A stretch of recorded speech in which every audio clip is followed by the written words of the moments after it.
안녕하십니까. 천안베프 의환 목사입니다. 오늘 주일 예배 오신 여러분들 정말 환영합니다. 오늘 말씀 통해서 우리의 진정한 이웃이 누구인지 배우고 이웃을 사랑하는 가운데 참 행복을 맛볼 수 있기를 기도합니다. 오늘 말씀의 제목은 누가 우리의 이웃인가. 요절은 누가복음 10장 29에서 37절입니다. 요절은 37절. 이르되 자비를 베푼 자니이다. 예수께서 이르시되 가서 너도 이와 같이 하라 하시니라. 한 율법교사가 예수님께 와서 영생을 얻을 수 있는 길이 무엇인가 물어보았죠. 예수님은 성경에 율법에 무엇이라고 기록되어 있느냐고 되물으셨습니다. 그러자 이 율법교사는 하나님을 가장 사랑하고 이웃을 사랑하는 것이라고 대답했습니다. 예수님은 옳다고 말씀하시고 그렇게 하라고 말씀하셨습니다. 그러면 영생을 얻고 정말 행복할 것이라고 말씀했습니다. 이 율법교사가 다시 내 이웃이 무엇이냐고 물어보았습니다. 우리 29절 보겠습니다. 그 사람이 자기를 옳게 보이려고 예수께 여짜오되 그러면 내 이웃이 누구오니까. 이 사람은 자기를 옳게 보이려고 자기가 많은 지식을 알고 있는 것처럼 보이려고 예수님께 내 이웃이 무엇이냐고 물어보았습니다. 예수님은 그러한 그 율법교사를 책망하지 않았습니다. 율법교사들은 열심히 공부하고 또 율법을 연구하다 보면 자신을 자랑하고 싶고 또 자신을 옳게 보이려고 하고자 하는 그러한 본성이 있는 것을 아시고 이해하시고 하나의 이야기를 통해서 진정한 이웃이 누구인지를 말씀해 주셨습니다. 첫 번째, 그냥 지나간 제사장과 레위인 30절에서 32절입니다. 예수께서 대답하여 이르시되 어떤 사람이 예루살렘에서 여리고로 내려가다가 강도를 만나매 강도들이 그 옷을 벗기고 때려 거의 죽은 것을 버리고 갔더라. 마침 한 제사장이 그 길로 내려가다가 그를 보고 피하여 지나가고 또 이와 같이 한 레위인도 그곳에 이르러 그를 보고 피하여 지나가되. 예수님은 한 이야기를 말씀하셨습니다. 한 사람이 예루살렘에서 여리고로 가고 있었습니다. 여리고로 가는 곳은 깊은 골짜기가 있고 지대가 낮거든요. 그래서 강도들이 많이 출몰한다고 합니다. 이 사람도 가다가 강도를 만났습니다. 강도는 이 사람에게서 돈을 빼앗고 물건을 빼앗았습니다. 그러나 자기들이 원하는 만큼 그 돈이 나오지 않자 흠씬 두들겨 패고 거의 죽게 되자 그냥 버려두고 갔습니다. 그런데 그곳에 제사장이 지나갔습니다. 제사장은 그 사람을 보자 정말 도와주고 싶은 마음도 생겼지만 그를 돕다 보면 자기의 생명이 위험할 수도 있고 또 많은 돈과 시간이 들어가니까 그냥 가려고 했습니다. 또 핑계김에 이 죽은 사람을 만지면 제사를 지낼 수 없으니까 제사 지내기 위해서 그냥 지나간다는 마음도 들었습니다. 또 주위를 둘러보니까 아무도 없는 거예요. 그러니까 그냥 하나님이 보고 있었지만 사람들이 보지 않으니까 그냥 지나가 버렸습니다. 그 위에 레위 사람이 또 왔는데 그 사람도 그냥 지나갔습니다. 제사장과 레위 사람은 둘 다 물질의 지원을 받으면서 하나님을 사랑하고 이웃 사랑하도록 부르심을 받은 사람들입니다. 또 다른 사람들에게 하나님 사랑하고 이웃 사랑하도록 가르치는 사람들입니다. 그러나 그들은 정말 마음으로 하나님을 사랑하는 마음이 없었습니다. 그러니까 월급을 위해서 그냥 종교 생활을 하고 있었습니다. 사람들 보기에 선한 생활을 하고 있었지 하나님의 마음을 알지 못했습니다. 정말 하나님을 뜨겁게 사랑하고 또 이웃을 사랑했다면 그냥 지나갈 수가 없었습니다. 그들은 형식적으로 제사 지내는 형식적인 신앙생활을 하고 있었고 그 마음에 하나님의 사랑과 이웃에 대한 사랑이 없었습니다. 둘째, 강도 만난 자를 도운 선한 사마리아인 33절에서 35절입니다.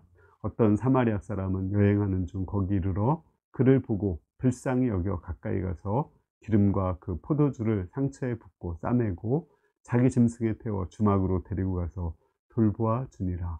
그 이튿날 그가 주막 주인에게 데나리온 둘을 베어주며 이르되 이 사람을 돌보아 주라. 비용이 더 들면 내가 돌아올 때까지 갚으리라 하였으되. 다음에는 한 사마리아 사람이 지나갔습니다. 사마리아 사람은 유대인들의 입장에서 볼 때, 특히 제사장이나 레위인들은 거의 사람 취급을 하지 않았습니다. 이방인 취급하고, 당시에 사마리아 사람 하면은 지금 우리의 개 이렇게 들어가는 욕과 같았습니다. 그렇게 사람들에게 욕을 얻어먹는 사람이었지만, 이 사람은 정말 하나님을 사랑하고 이웃을 사랑하는 사람이었습니다. 그 강도 만난 자를 보자 불쌍히 여겨서 자신의 시간과 물질을 들여서 다 이렇게 돌봐주고 응급처치를 하였습니다. 또 그도 생명의 위협을 느꼈지만 그것을 아랑곳하지 않고 정말 자신의 가족을 돌보듯이 돌봐줬습니다. 그리고 이제 나귀에 싣고 주막에 가서 또 하룻밤 그를 잘 이렇게 간호해주고, 여관 주인에게 2데나리온 한 20만 원 정도 주고 잘 또 돌봐달라고 부탁을 했습니다. 그리고 돈이 더 들면 내가 다시 돌아올 때 이 사람의 그 더 들어간 돈을 내가 지불해 주겠다고 말했습니다. 그리고 자기 이름도 알리지 않고, 또 자기가 선행을 한 것을 어떤 신문에나 또 어떤 SNS에 알리지 않고 그냥 갔습니다. 예수님은 이 이야기를 하시고 그 한 가지 물으셨습니다. 셋째, 도움이 필요한 자의 이웃이 되라. 36절에서 37절입니다. 내 생각에는 이 사람 중에 누가 강도 만난 자의 이웃이 되겠느냐. 이르되 자비를 베푼 자니이다. 예수께서 이르시되 가서 너도 이와 같이 하라 하시니라. 오늘 말씀의 요절이죠. 우리는 이 말씀 통해서 하나 생각을 해봐야 됩니다. 이 율법 교사는 내가 사랑할 이웃이 누구냐고 물어봤습니다. 그런데 예수님은 이 강도 만난 자와 선한 사마리아 사람의 이야기를 하시고 나서 누가 강도 만난 자의 이웃이냐, 너도 이웃이 되라고 말씀하셨습니다. 지금 뭐가 다른가 알겠죠? 예수님께서는 내 이웃이 누구냐를 말하지 않고 너가 이웃이 되라고 했어요. 그러니까 그 처지를 뒤바꿔 놓은 거죠. 만약에 네가 강도를 만났다면, 너의 가족 중에 너의 자녀가 강도를 만났다면 너는 어떻게 하겠느냐. 뭐 이것저것 따지지 않고 또 이 생각 저 생각하지 않고 내가 위험 당할 것, 또 물질에 손해 볼 것, 시간 손해 볼 것 생각하지 않고 돌보지 않겠느냐, 이렇게 물어보신 것입니다. 이것이 황금률이죠. 황금률이라는 것은 인간관계에서 내가 대접을 받고자 하는 대로 남에게 대접하라는 것입니다. 예수님께서는 그 강도 만난 자가 내가 될 수도 있고 나의 가족이 될 수도 있다. 그러니까 그 사람들을 사랑으로 돌보라고 말씀하여 주셨습니다. 우리는 이 선한 사마리아 사람의 비유를 통해서 진정한 사랑이 무엇인지를 5가지 정도로 생각해 볼 수 있습니다. 첫 번째는 도움이 필요한 사람을 불쌍히 여기는 것입니다. 사랑이란 무엇인가요? 그것은 불쌍히 여기는 거죠. 동정하는 것입니다. 동정이라는 것은 컴패션, 같은 감정을 갖는 거예요. 자녀가 아플 때 엄마는 그 자녀의 아픔을 느끼면서 잠을 못 자요. 그게 사랑이죠. 아빠는 잠 잘 자죠. 그것은 아빠도 부모지만 엄마만큼 그 사랑이 간절하지가 않다는 것입니다. 마찬가지로 우리가 다른 사람을 볼 때 그 고통을 나의 고통으로 생각하고 그 아픔을 나의 아픔으로 생각하고 돌봐주는 것, 이것이 진짜 사랑이라는 것을 알 수 있습니다. 우리 예수님도 이런 사랑했죠. 소경이 나를 불쌍히 여겨주세요 이렇게 했을 때 불쌍히 여기사 눈을 뜨게 도와주셨습니다. 또 나병 환자를 불쌍히 여기셔서 나병을 치료해 주셨습니다. 과부가 외아들을 잃고 슬퍼할 때 울지 말라 불쌍히 여기시고 그 아들을 살려주셨습니다. 우리가 전에 배운 것처럼 그 마리아와 마르다가 오빠 나사로를 잃고 울고 있었을 때 예수님 같이 울어주셨습니다.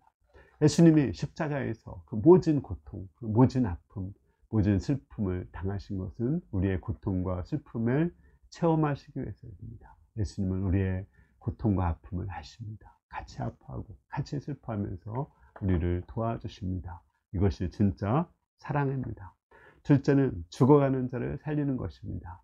우리가 다른 사람을 동정하고 사랑해서 도와주는 거 맞습니다. 그러나 거기서 그쳐서는 안 됩니다. 그 사람이 자립하도록 도와줘야 됩니다. 이 선한 사마리아 사람도 도와주고 이렇게 평생을 도와준 것이 아니라 도와주고 자립하도록 이제 어느 정도 건강을 되찾도록 도와주고 떠났다는 것, 이것도 되게 중요한 것입니다. 우리가 한 사람을 계속 도와주다 보면 그 사람은 그 도움을 계속 받다 보면 거지 근성이 생기고 노예 근성이 생기고 나중에는 도와주지 않으면 원망하고 불평합니다. 우리는 그 사람이 자립할 때까지는 도와줘야 되지만 어느 때는 자립하도록 그 도움을 끊고 좀 아픔이 있고 고통이 있어도 스스로 일어서도록 돕는 것, 하나님만을 의지하도록 돕는 것, 예수님을 주는 것, 그것이 진짜 사랑이라는 것을 알 수 있습니다. 저는 이것을 우리 오스트리아 제임스 사라 승사 가정 통해서 배웠습니다. 제가 전임 사역자 시작할 때 우리 가정 물질적 지원할 수가 없었습니다. 이 가정이 3년 동안 매달 100만 원씩 천안 UBF를 지원해 주었습니다. 그러나 한 3년쯤 지원하고 끊었습니다. 물론 그때 약간은 서운했지만 그러나 끊었기 때문에 우리가 이제 자립하고 또 물질이 넘쳐서 선교사들도 돕고 가난한 사람들도 돕고 또 물질도 풍성하게 남게 도와주셨습니다. 이것이 진짜 사랑인 것입니다. 진짜 사랑은 도와주되 자립하도록 도와주는 것, 그것이 사랑입니다. 세 번째는 상대방을 중심으로 하는 것입니다. 사랑이란 상대방을 중심으로 하고 그 사람이 아플 때 더 사랑하고 그 사람의 도움이 필요할 때 더 사랑하는 것입니다. 좋아한다는 것은 뭘까요? 나 중심이죠. 내가 좋을 때는 하지만 상대방이 고통스럽고 힘들 때는 버리는 것입니다. 요즘에 반려견 많이 키우죠. 키우다가 이제 이 반려견으로 인해서 내가 힘들고 손해보고 이러면은 나중에는 그 반려견을 미련 없이 버려버립니다. 유기견이 돼버리는 거죠. 마찬가지로 이렇게 연인 간에도 서로 좋아해서 결혼을 합니다. 좋아해서 하다가 서로가 좋을 때는 괜찮아요. 근데 그 사람이 상대방이 부담이 되면은 미련 없이 버립니다. 왜요? 좋아서 했으니까. 정말 사랑해서 한다면 그 사람이 힘들고 어려울 때 더 사랑해 주는 것입니다. 부모가 자식을 사랑할 때 자식이 병든다고 버리나요? 병들기 때문에 더 아파하고 더 마음을 쓰고 더 사랑하는 것, 그것이 부모 마음이죠. 부부도 마찬가지인 것입니다. 그 상대방의 도움이 필요할 때 더 사랑하고 아끼고 돌보는 것, 그것이 진짜 사랑인 것입니다. 우리는 좋아해서 결혼하지 말고 사랑해서 결혼해야 그 결혼이 영원한 것이 되는 것입니다. 다섯 번째, 행함이 있는 것입니다. 이 진짜 선한 사마리아 사람은 이 강도 만난 자를 사랑해서 돈도 썼고요, 또 시간도 썼고요, 또 그 사람을 이제 돌봐주느라고 수고도 하고 또 여관까지 데리고 가기도 했습니다. 그런 많은 노력과 아픔을 통해서 돌봐줬습니다. 이게 진짜 사랑인 거죠. 사랑이라는 것은 행함이 따르는 것, 행함이 없는 것은 진짜 사랑이 아닙니다. 우리는 행함으로 다른 사람을 돌봐야 됩니다. 우리 지난주 말씀에서 just do it, 지금 즉시 하라고 했죠. 사랑은 지금 즉시 하는 겁니다. 라면 한 그릇이라도 김밥 한 줄이라도 대접하고 또 그 사람이 정말 아플 때 어깨라도 주물러 주고 따뜻한 위로의 말 한마디라도 해주는 것, 또 그 사람을 배려하고 존중하는 것, 그것이 진짜 사랑인 것입니다. 사랑한다고 하면서 전혀 행함이 없는 것은 그건 거짓말이고 죽은 사랑이죠. 결론적으로 우리가 선한 사마리아 사람과 같이 어떻게 될 수 있을까요? 저는 이 말씀 보면서 이 선한 사마리아 사람은 바로 예수님을 비유한 것이 아닌가 이런 생각이 들었습니다. 예수님이 우리가 과거 강도 만났을 때 우리를 사랑하셔서 많은 물질과 시간을 허비하시고 십자가에서 그 모든 고통을 당하시면서 우리를 살려주셨습니다. 또 우리 목자들 또 부모님들이 우리를 사랑으로 섬겨주셨습니다. 우리가 사랑 많이 받았죠. 그것을 기억할 때 다른 사람 사랑할 수 있습니다. 또 아까 요절 말씀처럼 우리가 대접받고자 하는 대로 대접하라겠죠. 실제 강도 만난 사람이 나일 수도 있고 또 내 자녀일 수도 있다는 마음으로 돌봐야 됩니다. 실제 있었던 이야기인데요. 어떤 의사가 환자가 응급 환자가 왔는데 뭐 이름도 알 수 없고 또 후견인도 없고 아무것도 없어요. 그러니까 그 사람을 치료해 주지 않고 돌려보냈는데 죽었습니다. 나중에 알고 보니까 그 사람이 자기 아들이었던 거예요. 대성통곡한 거죠. 자기 아들이었다면 그렇게 할 수 없는 거죠. 맞습니다.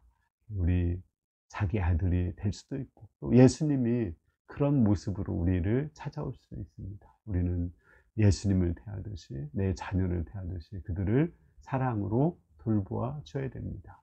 아까 서론에서 이 율법 교사가 영생을 얻는 길을 물어봤다겠죠. 그것이 이웃사랑이라겠죠.